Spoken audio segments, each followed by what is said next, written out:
Well, hello and welcome to episode 98 of PhotoKitchen. I'm your humble host, MD Welch, and today on this very quick episode of PhotoKitchen, because not a lot of new information here, but taking information maybe you've already seen on the channel and applying it in other places. We are doing some headshots, but we're not doing them in a studio. Look, ladies and gentlemen, we are outside. That is right. We're doing headshots outside. We're not using any strobes whatsoever. I've decided to do this completely sans electricity, and we are doing this with what the industry or movie industry would call grip light. By the way, I'm not in the movie industry, so I'm probably using that term wrong, and I apologize to anybody who's in the industry. But I have some behind the scenes of me setting all this kind of stuff up, and it's actually pretty straightforward as far as the setup goes. My main light, or my main, is going to be this 10 by 10 diffusion panel. I've talked about this on the channel before. Love this particular panel, love this particular lighting modifier. Look how less better I look, I don't know, in this beautiful light. But the 10 by 10 is one of my favorite lighting modifiers out there. I absolutely enjoy using it, and I decided to try to use it outside. I've done that actually before, but for a video shoot. So I'm doing still shots here with this, and we're gonna modify this. Everything's kind of at 90, 85% setup at the moment. My fill is going to be this 4x6 Chimera or Chimera panel here, light panel. And I mean, it's very straightforward. It's a frame with a white bounce on it. This one's kind of shiny. By the way, Chimera would be great if you made one that wasn't so shiny, a little bit more matte face, but this is actually going to work for today. And that will do some fill. I might bring out some other stuff. If so, I'll chime in and let you know what's going on here. But 10 by 10 is on 2 overhead rollers. I'm actually using the, let's switch the camera around here from my last video. I'm actually using the built-in grip head on these overhead stands for this Last-A-Light panel. If you watch my 10 by 10 panel, and by the view count, a lot of you have, thank you for that, I talked about using ears from Matthews and how they don't work really well because they're for square tubing and not round tubing. The built-in grip heads on overhead stands, or if you buy the big 4-inch grip head and you put it on, say, a combo stand, that's technically called a lollipop, that actually works really well. And for the moment, everything's really stable. I'm gonna add some more sandbags in a minute. There's just a little bit of a breeze tempting me here as I'm waiting for my subject to show up. So 10 by 10 for my main, 4x6 for my fill. We'll probably add a few other things as we get our subject to come on set. I'm shooting on a white backdrop here.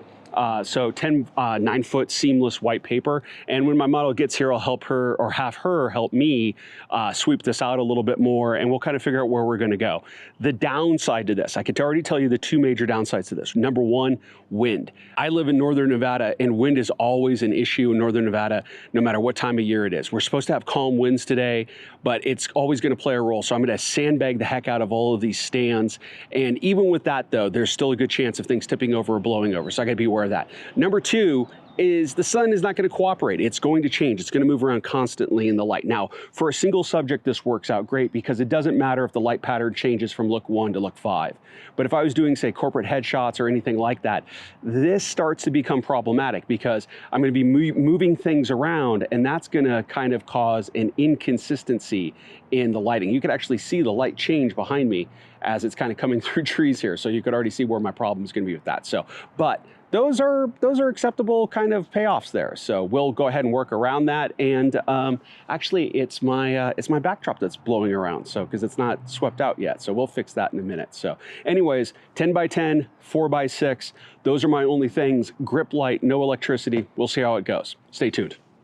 All right, we've been shooting for a while. The wind's starting to pick up. That, as I mentioned before, is going to be an issue with this particular look or shoot. Let me get into this beautiful diffusion. Oh, yes, the shade. So the diffusion's working out well. The overhead stands are doing great. I have about 70 pounds of sand or weight on each leg of that.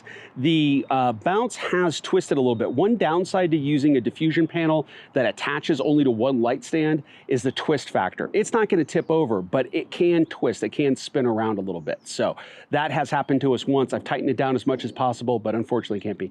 You could hear the paper in the background though. I have wind coming back around through the garage, and it's just blowing this out. So we're going on to our last look here. And I do have about 15 pounds of sand on my light stands, there I go, I could actually think. So that's actually doing an okay job, but it is something to be aware of. And it is a light breeze that's causing these issues. So that is the downside to this look and feel, right? This is an issue you're gonna have to battle with. So if you like grip light, you like working this way, be aware that you're gonna need a lot of sandbags, you're gonna need heavy duty stands that could hold on to stuff really well, and you're gonna have to just, you know, maybe fold it up when the wind starts to pick up or the breeze starts to pick up as it's doing now. So we're on to our final look.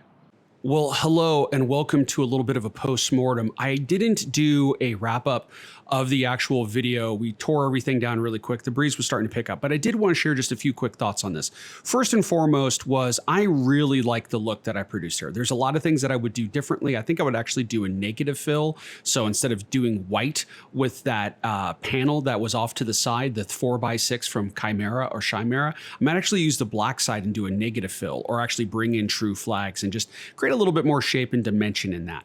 But the biggest thing that I would change, and you could see it here in the B-roll, is that Kyra, our lovely model, was really struggling with the brightness. Now, she told me right when she showed up, even though that we knew we were going to shoot outside and shoot on white, that she is very sensitive to bright lights. So she had a hard time. She struggled with this. So there was a lot of squinting going on. I think that shows up in a few shots, as has been pointed out to me from a few people that have looked at the images. I don't think it's a huge issue, but it definitely is something there. So what would I do differently? Well, first of all, I think I would throw some like duvetine or black fabric cloth at the foot where it's not going to be in frame, so it just kind of like knocks down, absorbs some of that light.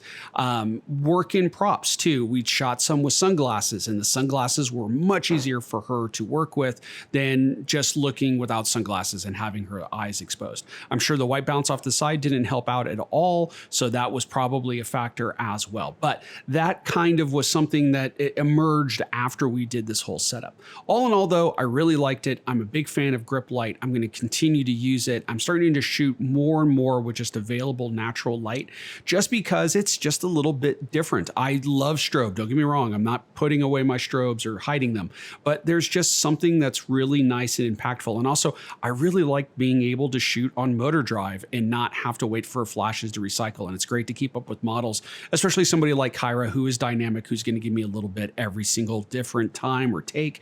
And it just allows me to keep up with her. So hopefully you like these images as much as I like them. If so, please hit the like button down at the bottom of your screen. Please subscribe to the channel if you haven't already done so. And of course, if you know anyone who's interested in shooting with available or natural light or grip light, working with panels or diffusion, please share this with them. And until next time, I'm MD Welch, wishing you all the best from PhotoKitchen.